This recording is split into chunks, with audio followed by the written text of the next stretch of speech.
Alley occupied by the Advance Auto Parts, Grinder Truck, and John Seasock. Two-time Advance Auto Parts Monster Jam World Finals winner. And in the press box side, you know him as Ryan Anderson and Son of a Digger.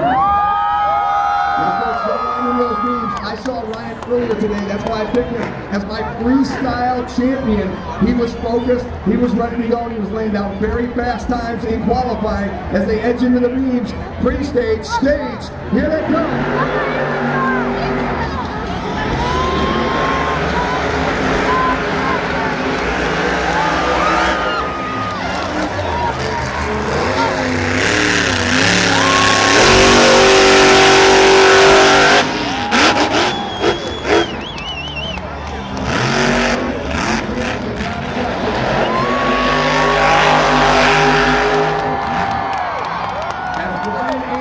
Celebrates his first round victory.